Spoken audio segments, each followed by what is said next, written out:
Yes. Hello, everybody. Hello, everyone. Welcome. My name is Keith. And my name's Del. And we are Renjeaux, and we listen to cool albums. Del, what cool album are we listening to this evening? Are we cool enough to listen to this album, Keith? Close to the Edge? Well, I don't know, but I think if we listen to it enough, we will. Yes. I think I might not have been cool enough up until I actually listened to this album like 10 times in a row this week. So now you're cool. But now I think I've stepped up. I think I am now cool enough, man, because I've got a new perspective on this album. I really had never kind of. I mean, I've always known this was like, just like, okay, Yes's badass, concept album with, 3 long pieces on it and everything. And I've listened to it several times, but just never enough to really have it grab me, right? For me to be able to have something to hold on to it. And so I was actually a little frustrated. You haven't lived close to the edge. I got to live close to the edge. You got to steep yourself in that edge, round by the corner, down by the river, Well, here's the band at the time during the recording, as they probably are well known by many Yes fans, all Yes fans. Chris Squire, bass player. Rick Wakeman, keyboards. Bill Bruford, goofy drummer. Just the goofiest look on his face there. In that picture, he doesn't always look so goofy. Not always. Jon Anderson has his hand in the air because he's like cosmic. Yeah, right. And Steve Howe is like the sex symbol leaning against the car. I guess. the guitar god. Yeah, this is a classic lineup. When you think of Yes, when I think of Yes, this is one of the lineups that I think of, right? Yeah, right. But, I mean, it's it is a classic lineup.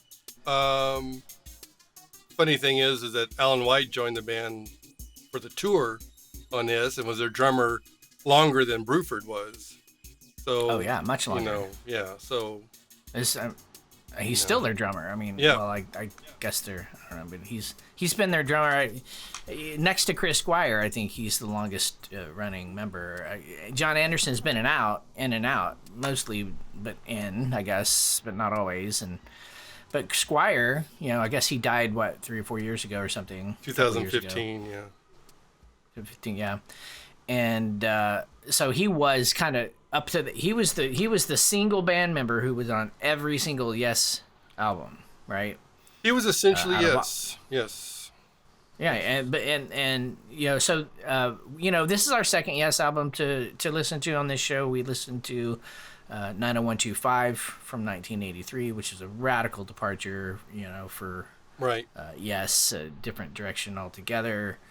But it really, part of one of the things that we mentioned during 90125 show was that it was really it was Chris Squire and Trevor Rabin, Alan White, I guess, and that was Cinema, right? Right. A totally different band. Right. But then when they brought in Jon Anderson, that was when that's when somebody noticed it's like, okay, now it's Yes. I think it was their manager, or the record company guy, probably so. Yeah. But I don't feel like waiting any longer because it's going to take a little while for some of these. Yeah, so we've just got started. They'll hit the play button there, and I'm like, did. You got to wait. You always got to wait a while. No, yeah, you did. No. Yeah, you did, and it's going. But you got to wait a while. Like you said, you got to wait a while before you actually hear anything. So. Wait. John recorded. Here we go. So water.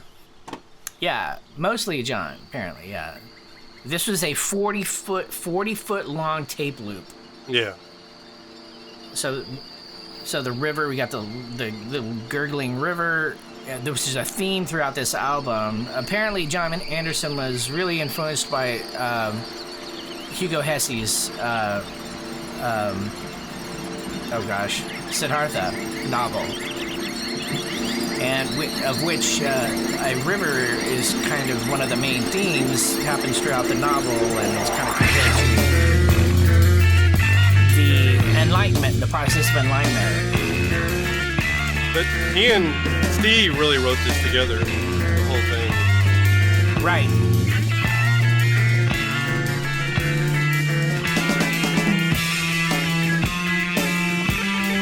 Chris Squire.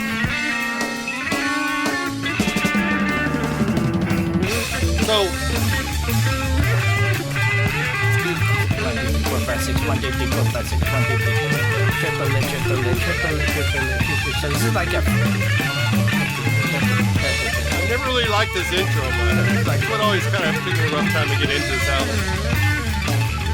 Well, exactly. This is, it's a triplet. I don't like the... It's a 4, but it's a... I don't like the insects, as I call them. That's Wakeman, man. It's got to be Wakeman, right? I don't know. What the heck's he doing? And then they drop that in there out of nothing, which is cool. Like Squire and Howe are playing together.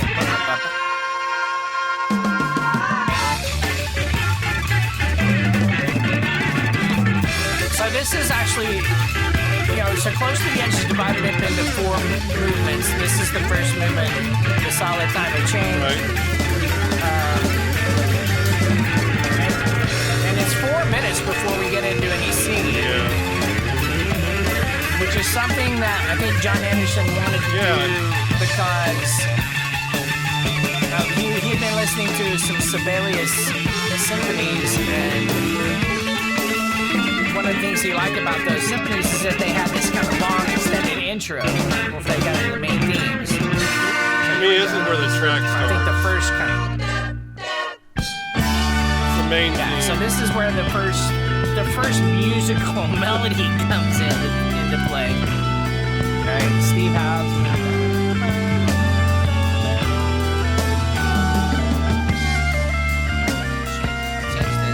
That's a nice, cool key change. And from here on, I really like the album. Well, yeah, there's a lot of theme and variation. So they have these themes, and then they change up the rhythm, they change the keys and the scales and instrumentation, the tempos. So, when you break it down to, okay, here's themes, then you got things to grab onto here. So we're still in a triplet rhythm here, a subdivision. Nice. Here we go. This is part C already. Here's the electric sitar. A season which could call you from the depths of your disgrace. Rearrange your liver to the solid mental grace. So Jon Anderson and Chris Squire singing the harmonies. Quickly from afar, then taste the fruit tonight. We're gonna losing all against the hour. I love that little transition there. Here we go. An assassin forced to know and eating every single one. A Judah can exhaust us like the music of the song. And take away the brain in which we move and choose to cause your own. I guess it's 4. Here we go. The first main thing right here. I never had those here.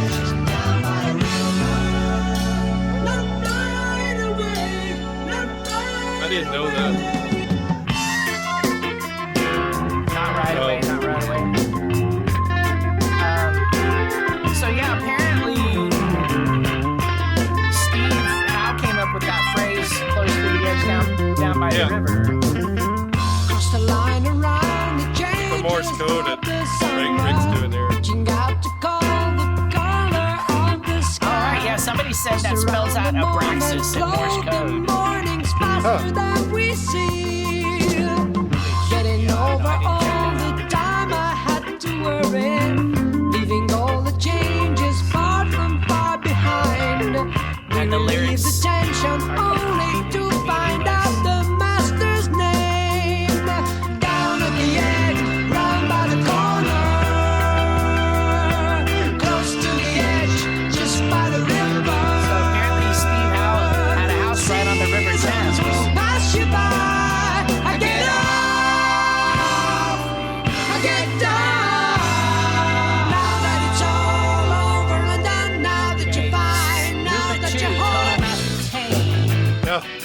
this bass totally line. changes it around. I love the bass.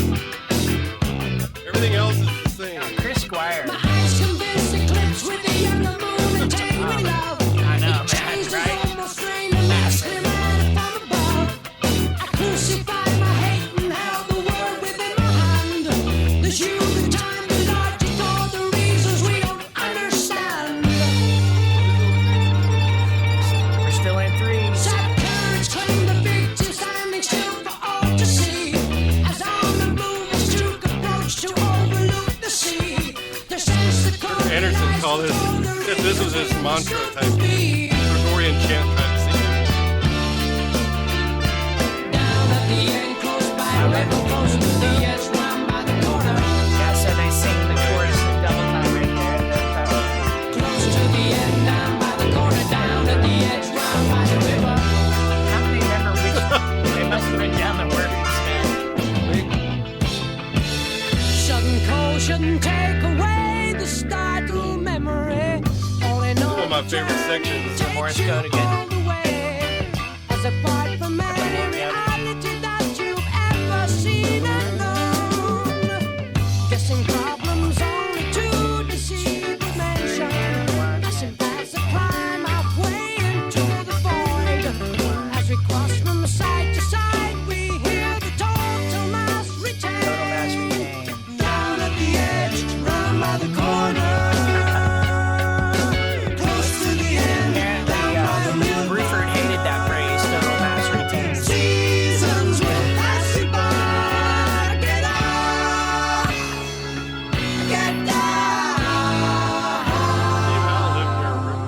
Okay. Here we go. Movement 3. I get up, I get down. But this, Oh, or no. Is this still the end of Total Mass Retain? 829. Are we at 829? Yeah.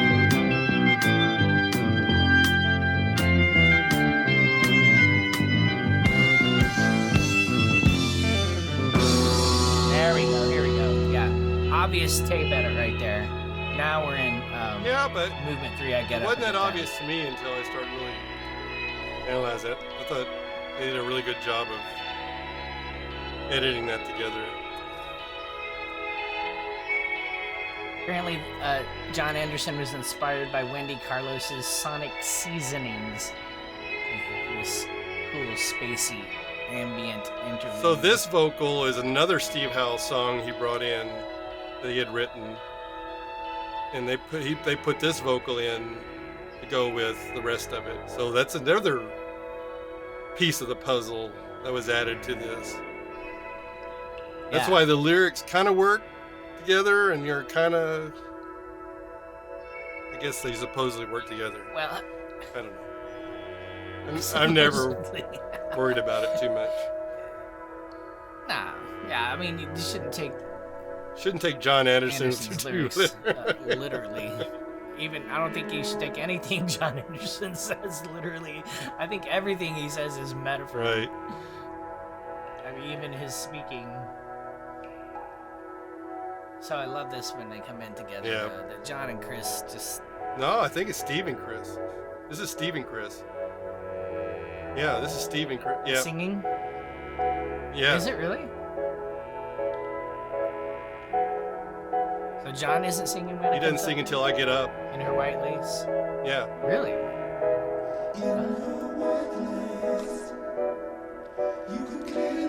I guess right. It does not sound like John.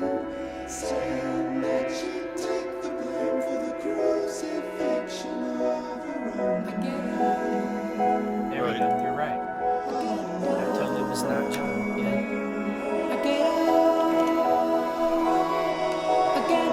I love this. Oh, this is sweet. This is so beautiful. Million people barely satisfied. 200 women watch one woman cry. That line always gets me. Beautiful melody. The eyes of honesty cannot change. How many mysteries do we deceive each day? You know what this reminds because of Simon and Garfunkel. The way they layer the two different parts going. Right after they did this album, they did that cover of America. Right, that's right. Yep. In charge of who is there in charge of me? Do I look on blindly and say I see the way? The truth is written all along the page. How old will I be before I come of age?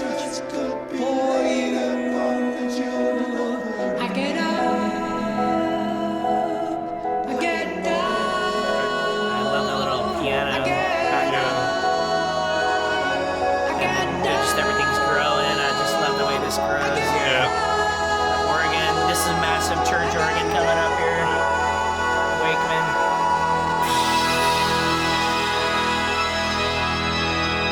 Literally church organ. Massive church. Yeah, recorded out at church there in London. One of my favorite parts. Yeah, freaking cool.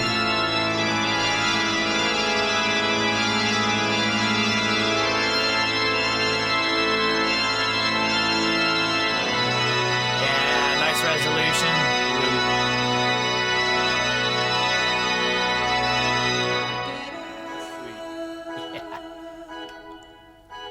It's the same thing, just slower. I love it. Just all the variation of it, you know, so nice. They take their time with it. Here we go again.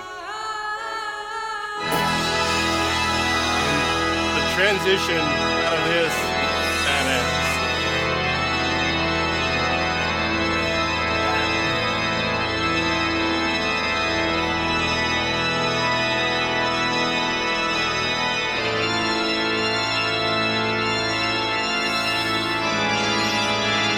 Wakeman brings in a synth up here on this transition.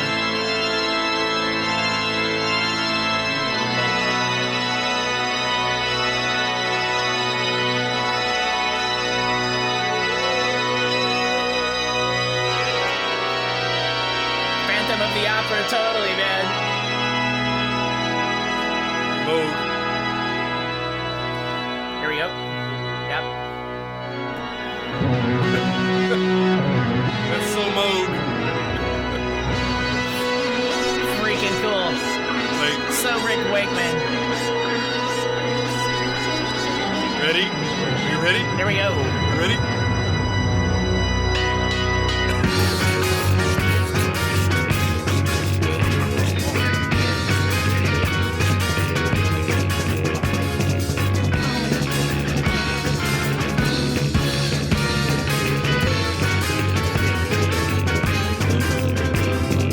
That modulation on that. Oh yeah. Chris Squire just like. Yeah. Chris Squire jamming here, man. I love it.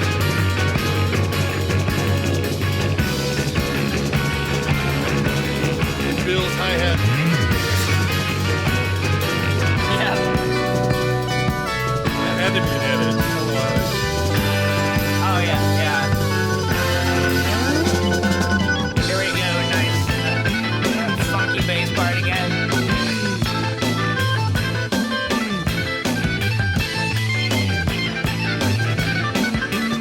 Rick showing off.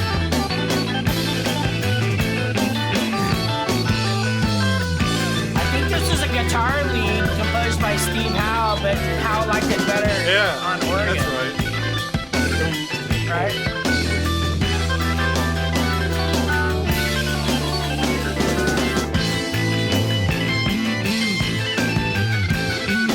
Four, five, six. 1, 2, 3, 4, 5, 6.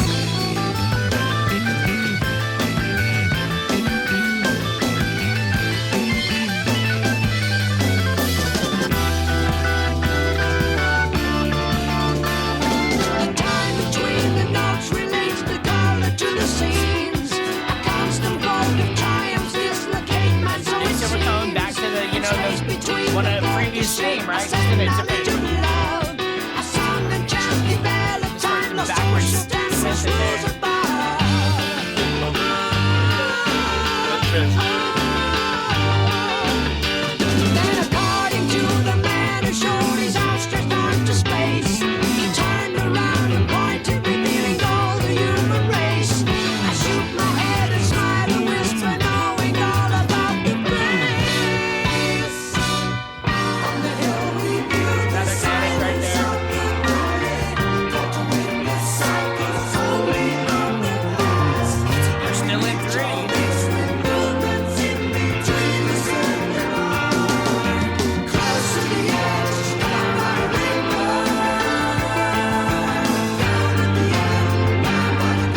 We are flowing with the river through time.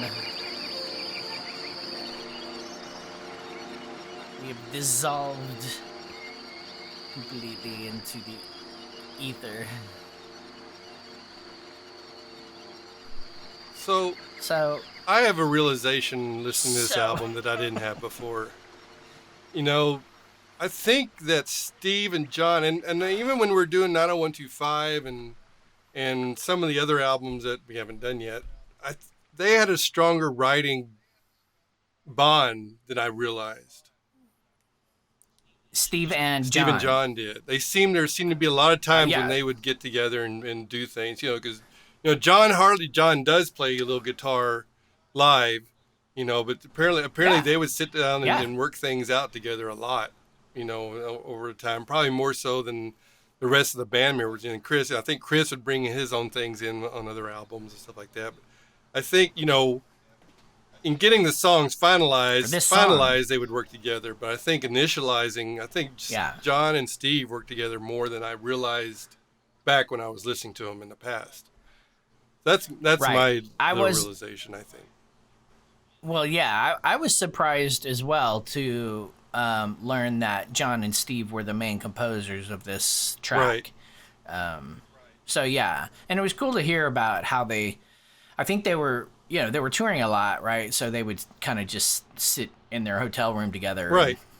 And, work through stuff and present pieces to each other, and kind of develop them together and share them with each other and work off each other's scraps, and so it was, and then so apparently then they went into the studio a couple of times to record this album. Well, they laid down some tracks early, and then they went and rehearsed kind of what they had laid down, and then they came up with more things to material and so on, and then they went back in and recorded the final thing. But they still had a lot of things that they were putting in. I mean, this track especially, as you're talking about the edits, which I hadn't noticed, but if you think about it, and when we were doing Genesis stuff, they did that a lot as well. They would work on sections and edit them in. In fact, this album had a lot of mishaps. I mean, they'd have tracks missing. They'd have things that, tapes missing that were thrown out. They had to go dig for them and stuff like that. They had They would be mixing a section, and they had to leave the mix. So when they go to the next section, it was right, and then something would get off, and they'd have to go back and remix a section. I can't imagine the hell. And apparently, Eddie offered and I'll just go to Eddie now, because Eddie, the guy over there in the corner, was the solid with the beard, level-headed, keeping things together guy in the group. Yeah. And I say in the group because he worked with them from, I think, the second album, Time and a Word, on to now and through future stuff. Go ahead. And he did their live sound too. He did he went on I know, especially for this album, at least I read it, he loved the way they played live, right? So he wanted to bring that feel into the studio. Right. And so they built a big wooden stage, had the roadies built so that they could, and then Bruford had his drums up on, like, not in this picture, I guess, but had his drums out on the stage, and that kind of gave the drums a... That was cool, yeah, when I read that. I'm going to point out, I know I misspelled it, folks. Thank you. Okay, go ahead. Advision. Advision. Advision. But that was cool when I read about that, where he built the stage. He wanted to capture their live sound. Energy, because he said when they would play live well, that was at their best. Yeah. And this album, in fact, they put this thing together in the studio and had to go learn how to play it. Right. Yes. Yeah. So they could play it a section at a time. They just had to, they'd spend a lot of time working those transitions from one section to the other, and And then speaking of live as well, then Bruford left the band immediately after recording this. Before they even released it, he just found their writing style, especially for this album, a bit too cramped for what he wanted. He wanted a more improvisational, apparently, approach. Well, there was a lot of bickering about things. A lot of... Everything was a vote. Right. Everybody had to have their say in every decision, apparently. And Yeah, well, they a lot egos. Yeah. They were successful. They were successful coming into this album, but this one just shot them over the moon. Yeah. Right. I mean, it hit number 3 in the number 3 in the U.S., number 4 in the UK, or something like that. It's the highest charting Yes album ever. Right. Which I must admit, Even I more don't than- understand, but then I don't understand the industry. So I listen to this and going, how is this even? Well, also, this is 1972. No, I know. So I had a no totally clue. different time. Right.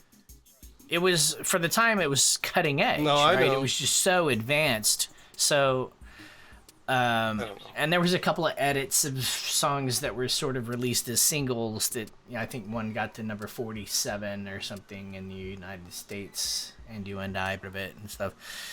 But then, so they didn't have a drummer, right? So they wanted to tour, and then this is when Alan White came on, and Alan White has been their drummer ever since. And he, as we mentioned right before we started recording, that he had one rehearsal with the band before they went on tour. I guess he had 3 days essentially of kind of listening to the album and stuff, and then one rehearsal. And then they did 96 shows in a row or something. Right. For the next, year and a half or something. And so I guess they had learned it. Is he possibly the most underrated rock drummer in the world? I think so. I'm seriously, Alan White. He is one of my favorite drummers, man. Yep. I love, one of the reasons that Yes Drama. Now, the very unpopular choice here. Drama is my favorite Yes album. One of the reasons is the way Alan White drums on it, right? Yep. Of course. Yep. Of course. I mean, Trevor. Well, if you think Horn and, if you think about it, Chris Squire and Bruford really weren't a good match, really, in the long term. Bruford was really a jazz guy. Squire really wasn't a jazz guy. No. So, yeah. and really, I think he and Alan fit together better in the long run, personally. But that's my personal opinion. Alan's a rock drummer. Right. Chris is a rock bassist. So I put the pieces together. So Alan White and Offord were friends. Eddie Offord, because because Alan White played in Plastic Ono band. Plastic Ono. Eddie Offord engineered Imagine. So that's how So Alan White played on Imagine, and that's how he and Offord knew each other. Okay. Yeah, I never knew that until I started reading and said, oh, Offord worked on Imagine, and then I saw Alan White came from Plastic Ono band. Huh? Okay.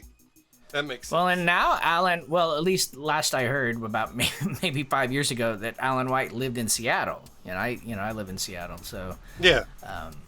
So I don't know. And you're best friends with 40% of Yes. So there you go. Oh yeah, Jon Anderson, man. Okay, here we go, everybody. Brush with greatness. Keith has actually talked to Jon Anderson. And worked with Jon Anderson. I mean, I did have a pretty interesting several month relationship with Jon Anderson when we did some music together, right? Right. And this was a really cool thing where I was on MySpace, or maybe it was Facebook, the early Facebook. I think it was before. No, this is like 2000. It was MySpace, and he had put up, or on his website, he linked on his website and said that he's looking for collaborators. So and he really wanted somebody who with choir experience, and so Della and I, we sang in high school choir and college choirs and stuff. And so I put together a little demo tape and sent it to Jon, and he called me one day on my cell phone, right? And this is like 2008, and it was 2007. It was the summer of 2007. I was unemployed. Had been unemployed for several months on unemployment, looking for work. So I had time, right? Keith was unemployed, so he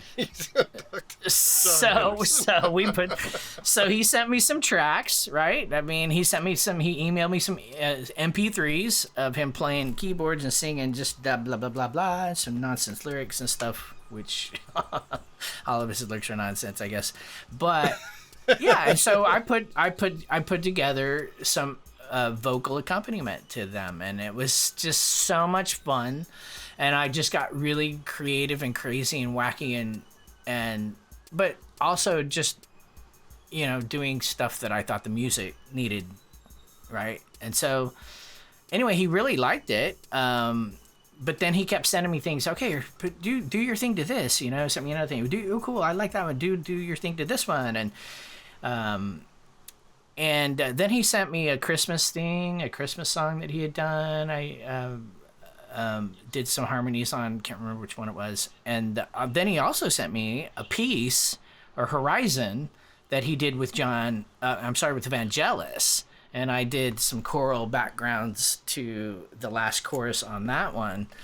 And that's, as far as I know, that's the only one he actually released on his website. He took he added it was the same as the album version. It's just all it had was my added vocals, the kind of layering on the last chorus. But still, so you just got to talk to him about all that crap and work with. That's to me is badass. I'm sorry. Yeah, that's just. It was. I remember you called me. Jumped all over, dude, man. Guess what, dude? I got a phone call from Jon Anderson. Yeah, so it was one of the highlights of my life, and then so I would have loved to continue working with him, but he was. I was unemployed, and I was like, okay, you want me to, he kept sending me stuff, right? And it's like, well, I would love to continue doing this, but I need some money. I need income, right? And he never, he never volunteered to give me any money. So, right. And then I got a job. Then this why I started teaching at this college in Bellevue. So, and then that was a thing. And then, just I loved that experience. It was hard to communicate with him just because he was so cosmic all the time. And I think that he is, from an early age, he was, successful. I think that he never had to worry about money. He had to never worry about... I think I think him and Chris especially came from families, if I may say. Maybe so. But anyway, he just never understood that I had to work, right. That I had to actually, I got to pay rent, So, anyway, it was fun. I still have those recordings. And there's some really cool stuff on it.